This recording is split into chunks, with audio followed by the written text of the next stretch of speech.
जो जाकर के शत्रु से ऐसी बातचीत करे जिससे समझौता हो जाए, जिससे सामंजस्य बन जाए, कोई मरे ना, सबकी बुद्धि ऐसे परिवर्तित हो जाए। ऐसा काम करना है कि तो अंगद जी का चयन किया गया है। अंगद जी से कहा गया है आप जाएंगे, लेकिन कह दिया कि काज हमारे तासुहित होई रिपुसन करूं बतकई सूत। ऐसी बात करना वहां जाकर के जिससे काम बन जाए, और फिर नाम आने तो फिर ठीक है, लेकिन पहले काम बनाने का प्रयत्न करना। तो बंदी चरण और धरी प्रभुताई अंगद चरण सवई सिर में। अंगद जी चले लंका में प्रवेश किया। कहते हैं कि लंका में प्रवेश करते ही रावण के एक पुत्र से भेंट हो गई, खेल रहा था, और बातों ही बातों में कहते हैं कि दोनों का झगड़ा बढ़ा और उसका एक लात मार के अंगद जी ने गिरा दी। पुनः लंका में बानर आया है, इसलिए कोई विरोध नहीं कर रहा है, सब सीधा मार्ग रावण की तरफ हाथ दिखा देते हैं, वो सीधा। क्यों? इसके पहले जो आया था उसने सारी लंका जला दी थी, इसलिए अब सब भयभीत हैं। बानर तो दोबारा आया है, लेकिन अब कोई बीच में नहीं आ रहा, सब हट जाते हैं, अरे रास्ता दो, रास्ता दो। और रावण का मार्ग बता देते, वो ही है करने कराने वाला जो है, हम सब तो आप जाइए ना। रावण का मार्ग व्यक्ति बिना पूछे बता रहा है, बिनु पूछे बहु देहु दिखाई, पूछना नहीं पड़ रहा है। और अंगद जी पहुंच गए सीधे दरगाह के। रावण बैठा था अपने सिंहासन पर, सभा में सभी बैठे हुए, मेघनाद इत्यादि सब, और जाकर सीधे खड़ा हो गया। अंगद जी जैसे जाकर खड़े हुए, रावण कह रहा है कहा दस कंठ कवन तय बंदर, किसके बंदर हो? रावण क्या पूछ रहा है कि भैया किसके बंदर हो, कवन तय बंदर? हनुमान जी महाराज तो शास्त्र के मर्यादा में बातचीत कर रहे थे, लेकिन अंगद तेज है स्वभाव से। अंगद जी से जैसे कहा कि काय दसकंठ कवन तय बंदर, तो अंगद जी ने कह दिया मैं रघुवीर दूत दस कंधर, मैं रघुवीर दूत दस कंधर, मैं अपने राम जी का दूत हूँ, और मुझे बंदर कहने वाले तू बड़ा सुंदर है, दस कंधर, 10-10 सिरों वाला, तू अपने आप को बड़ा सुंदर समझता है, मुझे बंदर कह रहा है, मैं तो हूँ अपने राम जी का हूँ। मम जन कही तो ही रही मिताई, तब हित कारण आयो भाई, मेरे पिता से तुम्हारी मित्रता है, पहचान है, इसीलिए तेरे भले के लिए आया। जैसे रावण ने सुना कि मेरे इसके पिता से मेरी मित्रता पहचान, कौन हो सकता है, और कह रहे हैं कि अभिमान बस आकर तुम जिस जानकी मैया हरण करके ले आए हैं, उनका सीधे सीधे ले जाकर राम जी के चरणों में जाकर चरण स्वीकार करके जानकी मैया को लौटा दो, और जाकर कहना प्रणत पाल रघुवंश त्राहि त्राहि अब मोह, आरत गिरा सुनत प्रभु हमें करेंगे तो। हमारे राम जी बड़े दयालु हैं, तुमने जानकी मैया का हरण किया, लेकिन देखो फिर भी भेजा है मुझे कि एक बार और समझा दो, कितनी दयालु है हमारे राम। इसलिए जाओ और चरणों में अपने अपराध को स्वीकार लो। अंगद जब ये बात कह रहे हैं, रावण ने पूछा कि क्या, किस नाते से तुम क्या नाता बता रहे? अंगद जी ने कहा मैं हूँ बाली का बेटा,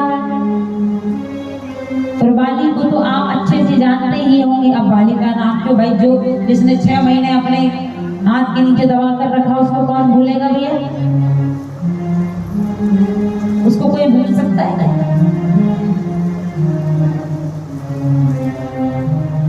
अब जैसे बाली का नाम सुना थोड़ा सा कुछ आ गया। अंगद हंस करके कह रहे हैं आपने बाली को तो सुना होगा, होंगे कोई बाली, सुना तो है ना। अब सुना तो नहीं, पराजित भी हुए हैं, लेकिन अब अपने मुख से थोड़ी कह सकते हैं कि हाँ भैया हम पराजित हुए। तो बस अब तुम उन बाली के विषय में तुमने सुना है ना, और बाली कहाँ ये भी सुना होगा आपने, तो बस तैयारी कर लो, वहीं जाओगे बाली जहाँ गए हैं। और उनसे जाके पूछ लेना राम जी के विषय में, तो क्या वहां जाने का तुम्हारा भी समय हो गया, स्वर्ग जाने का, अब तुम्हारा भी वही जाने का। रावण कह रहा अच्छा बाली के पुत्र हो, सुना है बाली के पुत्र हो तो नीति नहीं आती क्या, मित्रता करनी थी मुझसे मित्रता करते, उस राम के पास क्या है जो उससे मित्रता करके रखे हुए, उस राम से मित्रता करके तो तुमने क्या किया, अपने कुल का नाश कर लिया। जैसे इस बात को कहा अंगद जी ने कहा अच्छा राम चरण स्वीकार करके मैं कुल का नाश करने वाला हूं, तो तुम राम से विरोध करके कुल का पालन कर रहे हो, कुल को बढ़ा रहे। हम कुल भालक सत्य कुल पालक दस शीस, अंधौ बधुर न अस कहाही नयन कान तबनी। अंधे बहरे जो होते हैं ना वही ऐसी बातें कहते हो, वाकई तुम्हारे पास 10-10 सिर होने के बाद अब 10 सिर हैं तो एक सिर में 2 कान, तो 20 कान है, लेकिन उसके बाद भी तुमने ये गलत सुन रखा है कि राम की शरण ग्रहण करने वाला कुल नाशक होता है, उसके बाद भी गलत सुन बैठे हो। अंगद अपनी धर्मशीलता से प्रत्युत्तर देता तो जा रहा था, लेकिन बार बार बीच बीच में सिर्फ इसी बात को कह रहा था कि कैसे भी करो जाओ भगवान की शरण स्वीकार कर लो, लेकिन अभिमान बस किसी की बात नहीं सुहा रही, क्या करना है, अपने राम से जाकर कहो कि मुझसे युद्ध करे और हार जाएंगे और जान के यही छोड़ कर जाएंगे। अंगद जी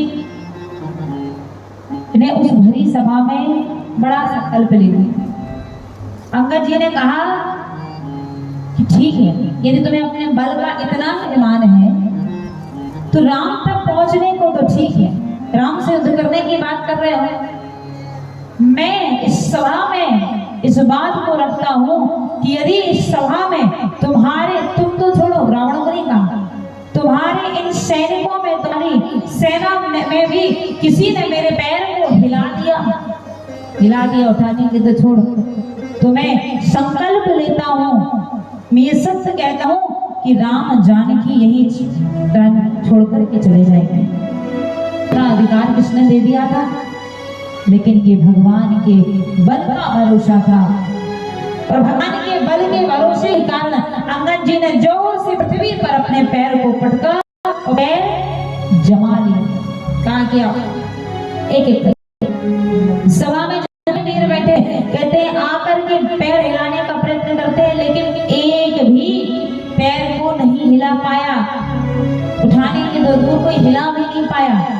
यहाँ तक कि मेघनाद स्वयं, मेघनाद इतना बलशाली है, मेघनाद स्वयं अंगद के पैर हिला पाया, सब हारे। अब रावण खुद उठा, रावण जैसे ही पैर पकड़ने के लिए झुका ही था कि अंगद ने पैर को हटा लिया, और जैसे हटाया गड़बड़ा गया, पूरा मुकुट वगैरह सब नीचे गिरे। अंगद ने एक लात मारी, मुकुट सीधे भगवान के पास, सीधे भगवान के पास। अंगद ने कहा मेरे चरण पकड़ने से कुछ नहीं होगा, चरण पकड़ने हैं तो मेरे प्रभु के जाकर के पकड़ो, वो तुम्हारा उद्धार करेंगे, हमारे चरण पकड़ने से कुछ नहीं होगा। और अंगद जी अपने बल को दिखा करके लौट करके आ गए। क्यों? क्योंकि